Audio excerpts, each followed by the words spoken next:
امت حامل قرآن نہیں، وہی ہے سرمایہ داری بندہ مومن کا دین۔ حضور نبی اکرم صلی اللہ علیہ وآلہ وسلم نے ارشاد فرمایا، میری امت کی سب سے افضل ترین عبادت تلاوت قرآن ہے۔ یہ عظیم کتاب جس کی تلاوت کی بے پناہ فضیلت ہے، یہ رمضان المبارک کے مقدس مہینے میں نزول ہوئی۔ یہ عظیم کتاب جس کی تلاوت کی بے پناہ فضیلت ہے، رمضان المبارک کے بابرکت مہینے میں نازل ہوئی۔ اس لحاظ سے قرآن کریم اور رمضان المبارک کا آپس میں گہرا تعلق ہے، اور رمضان المبارک میں قرآن مجید کی تلاوت کرنے والا گویا اس تعلق کو مضبوط اور مستحکم کر دیتا ہے۔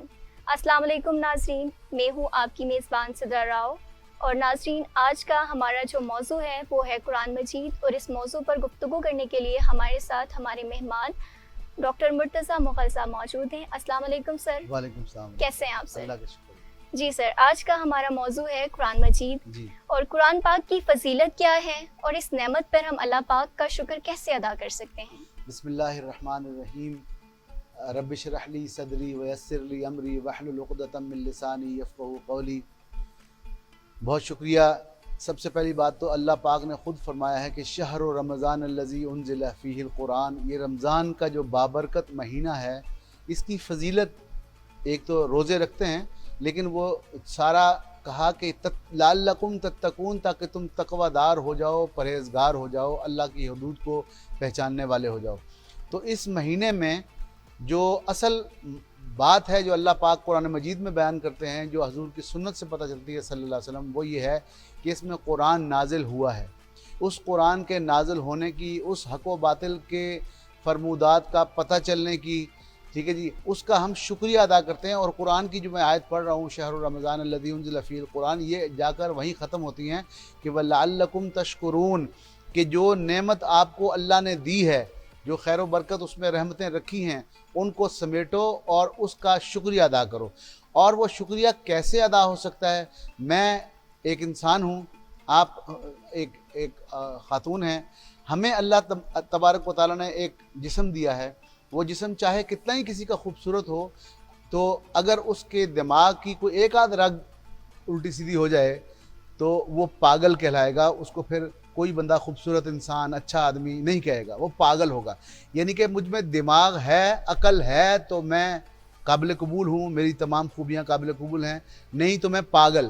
اور اس دماغ کے پاس، اس عقل کے پاس اگر الہام کے علم کی روشنی نہیں، اس روحانی علم کی روشنی نہیں کہ جو تورات، زبور، انجیل اور قرآن مجید کی شکل میں اللہ تبارک و تعالیٰ نے ان تمام اقوام کو دیا ہے، اور آخری رسول صلی اللہ علیہ وسلم کی شکل میں اور ان کے قلب اطہر پر نازل کر کے قرآن مجید ہمیں دیا ہے، تو اگر یہ نہیں تو وہ عقل بھی باولی ہے۔ تو ہمیں بیسیکلی طبیعیاتی علوم میں بھی اور روحانی علوم میں بھی ہم نے دونوں کو پیرلل دیکھنا ہے، اور جو علم آپ کو اس کے ذریعے آئے گا وہ آپ کے اخلاق کی تربیت کرے گا۔ اور اللہ سے بہتر کون ہے تربیت کرنے والا، جس نے ہمیں پیدا کیا ہے، جو ہمیں جانتا ہے۔ تو اگر میں یوں کہوں کہ وہ علم جو اخلاق اور کردار پر مثبت اثر نہ ڈالے، اور وہ نماز جو بے حیائی اور منکرات یعنی بری باتوں سے، بری حرکتوں سے نہ روکے، وہ اس گدھے پر کتابیں لادنے کے مترادف ہیں، یعنی کہ جیسے گدھے پر کتابیں لادی جائیں۔ سورہ جمعہ میں آیت بھی آئی ہے، مثل الذین حملوا التوراۃ کمثل الحمار یحمل اسفارا، جیسے گدھے پر کتابیں لادی ہوں۔ تو ہمیں شکریہ ادا کرنا ہے، اور شکریہ ادا کرنے کے لیے قرآن کی ایک اور آیت میں آپ کو کوٹ کرتا ہوں، وہ ہے الحمدللہ الذی نزل الفرقان علی عبدہ۔ شکر ہے، تعریف، تمام تعریفیں، اور چونکہ اللہ کی رحمتیں مجھ سے متعلق ہیں تو میں اس میں شکر آپ سے آپ آتا ہے کہ سارا شکر اس پاک پروردگار کا ہے جس نے ایک فرقان کو، حق و باطل کے سمجھنے سمجھانے کے لیے جو ہمیں چیز دی ہے، بابرکت قرآن دیا ہے، فرقان دیا ہے، وہ اپنے بندے پر نازل کیا تاکہ تمام جہان والوں کو خبردار کر دے۔ اور رسول جو آتے ہیں وہ یہی کہتے ہیں کہ اللہ کی توحید کو مانو اور میری اطاعت کرو۔ تو اس آیت کے بعد خود قرآن مجید حضور صلی اللہ علیہ وسلم کے بارے میں جو کہتا ہے، وہ کہتا ہے کہ ہم نے تم پر لقد من اللہ علی المؤمنین، اللہ نے مومنوں پر احسان کیا ہے کہ ان میں سے اذ بعث فیہم رسول منکم کہ رسول بھیجا ان کے اندر سے، اور وہ رسول کے جو کرنے کی باتیں خود اللہ نے بتائی ہیں، وہ 4 باتیں بتائی ہیں کہ یتلو علیہم آیاتہ، وہ ان کی اللہ کی آیات کو فالو کرواتا، تلاوت یعنی فالو کرواتا، ویزکیہم، اور ان کا تزکیہ نفس کرتا، اور اس کے بعد ان کو شریعت سکھاتا اور حکمت سکھاتا، حکمت کی باتیں بتاتا۔ کہیں کہا کہ قرآن کہتا ہے انا اعطیناک الکوثر، اے نبی ہم نے آپ کو کوثر عطا کر دیا۔ تو ایک کوثر تو حوض کوثر ہوگا جو ہم حدیثوں میں پڑھتے ہیں، ایک جو کوثر ہے وہ قرآن ہے، خیر کثیر ہے۔ اللہ کے رسول کو اللہ تبارک و تعالیٰ نے خیر کثیر عطا کر دیا۔ اور ذرا آگے قرآن مجید کو پڑھیں تو وہ کہتا ہے کہ وَمَن يُؤْتِ الْحِكْمَةَ فَقَدْ أُوتِيَ خَيْرًا كَثِيرًا، جس کو ہم نے یہ دانائی کی باتیں سکھا دی تو اس کو ہم نے خیر کثیر عطا کر دیا۔ تو آپ کی امتیوں کے لیے بھی خیر کثیر ہے، وہ بھی اس قرآن مجید میں ہے۔ اور اقبال نے پہ قربان جائے، انہوں نے بھی اسی طرح سے شعر میں کہا کہ قلب میں سوز نہیں، روح میں احساس نہیں، کچھ بھی پیغام محمد کا تجھے پاس نہیں۔ وہ پیغام محمد کیا ہے؟ وہ پیغام محمد خود قرآن مجید ہے۔ اور ان کا ایک اور شعر مجھے یاد آ رہا ہے کہ جوانوں کو میری آہ سحر دے، پھر ان شاہین بچوں کو بال و پر دے، خدایا آرزو میری یہی ہے، میرا نور بصیرت عام کر دے۔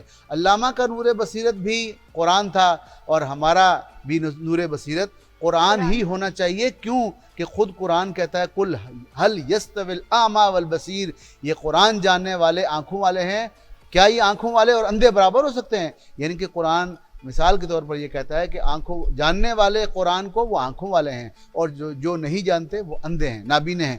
تو ہمیں یوں بھی قرآن کہتا ہے کہ افلا یتدبرون القرآن ام علی قلوب اقفالها، کیا یہ قرآن مجید پر غور و فکر نہیں کرتے؟ کیا ان کے دلوں پر تالے چڑھے ہوئے ہیں؟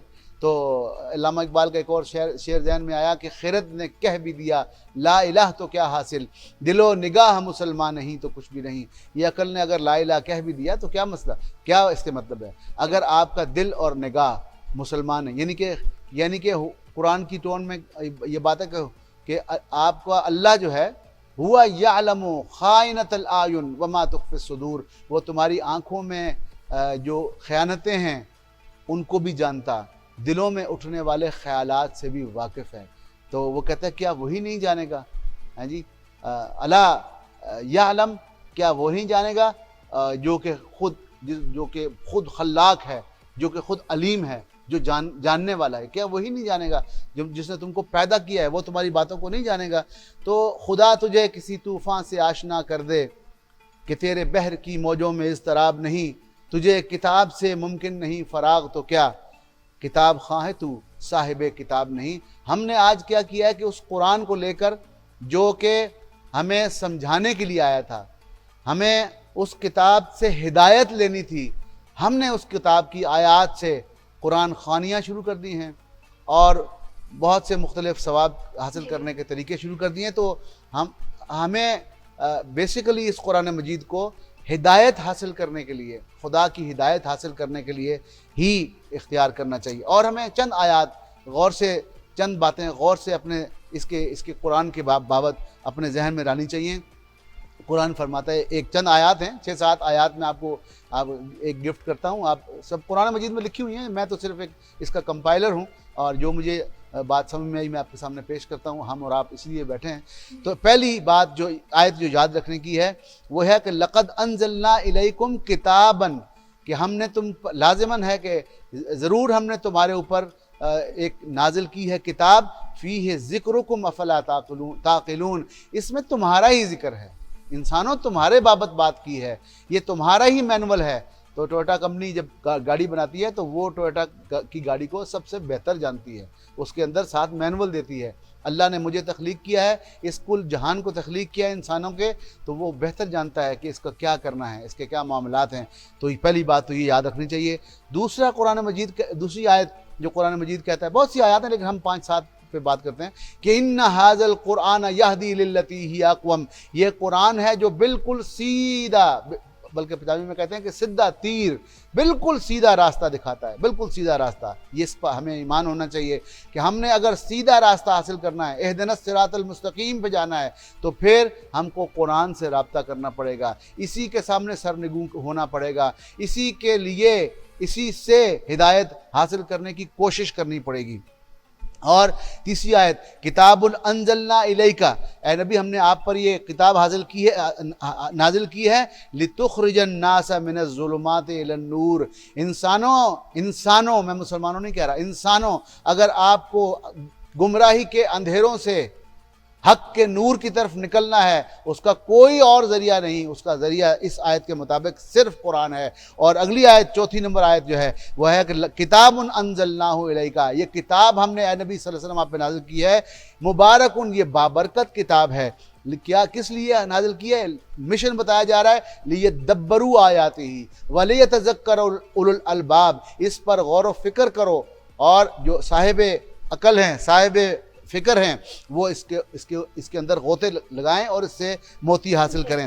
اور اگلی آیت پانچویں، فذکر بالقرآن من یخاف وعید، کسی نے اگر تذکیر کرنی ہے، اللہ کی طرف بلانا ہے، اللہ کی جہنم سے ڈرانا ہے، اللہ کی جنت کی طرف شوق دلوانا ہے، نبی کریم صلی اللہ علیہ وسلم کی اتباع کی بات بتانی ہے، تو قرآن کہتا ہے فذکر بالقرآن، تذکیر کرو اس قرآن کے ذریعے سے، اور ہر اس کو تذکیر کرو جو اللہ سے خوف رکھتا ہے، اللہ کے وعیدوں سے خوف رکھتا ہے. اس کے بعد میں ایک آیت کوٹ کروں گا، 6 نمبر کی آیت، کہ یضل بہ کثیرا ویہدی بہ کثیرا، قرآن کے ذریعے سے اللہ بعضوں کو ہدایت دیتا ہے اور بعضوں کو گمراہی دیتا ہے، اور وہ صاف کہتا ہے کہ گمراہی کس کو دیتا ہوں، وما یضل بہ الا الفاسقین، ہم فاسقوں کے علاوہ کسی کو گمراہ نہیں کرتے. وہ زمانے میں معزز تھے مسلمان ہو کر، اور تم خوار ہوئے تارک قرآن ہو کر. حضرت عمر نے فرمایا کہ اب قومیں قرآن کے ذریعے سے ترقی کریں گی اور قرآن کو چھوڑنے کے ذریعے سے نقصان اٹھائیں گی، کمزور ہوں گی. اور اقبال نے پھر کہا کہ صاحب قرآن و ذوق بے طلب العجب ثم العجب ثم العجب ثم العجب. اور ہم اتنے دلیر ہیں کہ ہم خود بدلتے نہیں، قرآن کو بدل دیتے ہیں، ہوئے کس درجے فقیہان حرم بے توفیق. جیسے قرآن پاک سے ہی دعوت دینا کیا لازم ہے، اور قرآن پاک کو سمجھنا کیا مشکل ہے؟ قرآن پاک کو سمجھنا بالکل مشکل نہیں ہے، کیونکہ سورہ قمر میں اللہ تبارک و تعالیٰ فرماتے ہیں، 4 دفعہ ایک آیت کو اللہ نے دہرایا ہے. یہ ہمارے آج کل ہمارے دوست جو ہیں وہ تھوڑا سا کچھ ڈر کے یا کچھ ان کی نیت پہ تو کوئی شک نہیں کرتا کیا نیت ہے، لیکن بہرحال وہ تھوڑا سا خبردار کر دیتے ہیں کہ جی 17 علوم یا 15 علوم ہوں گے تو آپ قرآن پڑھیں گے. لیکن قرآن سے پوچھیں تو وہ ایک آیت سورہ قمر میں، اپنے آنکھوں سے ناظرین جا کے سورہ قمر 3 رکوع کی صورت ہے، وہ 10 منٹ میں ختم ہوتی ہے، آپ اس کو پڑھیے گا. 4 بار میرا رب کہتا ہے، جس نے قرآن دیا ہے، جس کو دیا ہے اس کو کہتا ہے وَلَقَدْ يَسَّرْنَا الْقُرْآنَ لِلذِّكْرِ فَهَلْ مِن مُدَّكِرٍ، کہ ہم نے قرآن کو آسان ترین کر دیا ہے نصیحت حاصل کرنے کے لیے، تو ہے کوئی اس میں سے موتی چنے؟ تو بالکل اسی کے ذریعے سے کرنا چاہیے، اور ہمیں صرف ابلاغ ہی کرنا چاہیے. حضور کو اللہ نے کہا کہ جیسے میں نے آیت پہلے بھی کوٹ کی 5 نمبر پہ کہ فذکر بالقرآن من یخاف وعید، آپ تذکیر کیجئے قرآن کے ذریعے سے، اور اس کے بعد جب اس کو جو تشریح کرنی ہے تو انبیاء کے سنت کے ذریعے سے بھی کریں. لیکن پہلی جو کسوٹی ہے، پہلا جو ہمارے پاس منبع ہے وہ خود قرآن مجید ہے، اس کے ذریعے سے تذکیر کیجئے. اور قرآن خود حضور نے فرمایا صلی اللہ علیہ وسلم کہ خیرکم من تعلم القرآن وعلمہ، تم میں بہترین وہ ہیں جو قرآن کو سیکھتے ہیں اور قرآن کو سکھاتے ہیں. اقبال کا پھر شعر یاد آیا کہ ہر لحظہ ہے مومن کی نئی شان نئی آن، گفتار میں کردار میں اللہ کی برہان، اور یہ راز کسی کو نہیں معلوم کہ مومن قاری نظر آتا ہے حقیقت میں ہے قرآن. تو اللہ تبارک و تعالیٰ نے تو قرآن ایک آیت اور کوٹ کرتا ہوں جس میں ہمیں خبردار کیا ہے اللہ نے، وہ خبردار یہ کیا ہے کہ ومن عارض عن ذکری، جو ہمارے اس قرآن سے ہمارے ذکر سے اعراض کرے گا فإن لہ معیشۃ ضنکا، روزگار تنگ ہو جائے گا، تنگ کر دوں گا. اور ویوم القیامت ونحشرہم یوم القیامت اعمیٰ، قیامت میں اندھا اٹھاؤں گا، اور وہ کہے گا قال رب لم حشرتنی اعمیٰ، پروردگار دنیا میں دیکھتا تھا یہاں اندھا کیوں اٹھایا؟ تو کہا جائے گا، جواب آئے گا کہ کذالک اتتک آیاتنا، تیرے پاس ہمارا قرآن آیا تھا، آیات آئی تھیں، فنسیتہا، تم نے اس کو بھلا دیا، اور آج کیا ہوا؟ تمہارے پاس آیا تو فذالک الیوم تنسیٰ، ہم نے تجھے بھلا دیا. تو تو اندھا ہو گیا. تو قرآن مجید یہ بھی کہتا ہے ومن ازلم. ناظرین بڑی خطرناک آیت ہے, ذرا غور سے سنیے گا. ومن ازلم ممن ذکر بآیات ربہ, اس سے بڑا ظالم کون ہوگا, کہنے والا اللہ رسول اللہ کی قلب اطہر پر, اس سے بڑا ظالم کون ہوگا کہ جس کو اللہ کی آیات کے ذریعے سے خبردار کر دیا جائے, ثم اعرض عنہا, پھر اعراض کر لے, انا من المجرمین منتقمون, ایسے مجرموں سے اللہ کہتا ہے ہم انتقام لیں گے. چھٹے پارے کی آخری صورت انتقام کیسے لیں گے, وَنُقَلِّبُ أَفْئِدَتَهُمْ وَأَبْصَارَهُمْ, اللہ انتقام لٹھ نہیں مارتا, مت مار دیتا ہے. اللہ کہتا ہے میں تمہارے دلوں کو ہدایت سے پھیر دوں گا, ہدایت کی توفیق سلب کر دوں گا, تمہاری آنکھوں پہ پردے ڈال دوں گا. کیوں؟ بما لم یؤمنوا بہ اول مرہ, کہ جب پہلی بار تمہیں قرآن سے سمجھا دیا گیا تم نے نہیں سنا, نہیں مانا, تو جب نہیں مانا تو آج کے دن ہم نے تمہیں بلا دیا.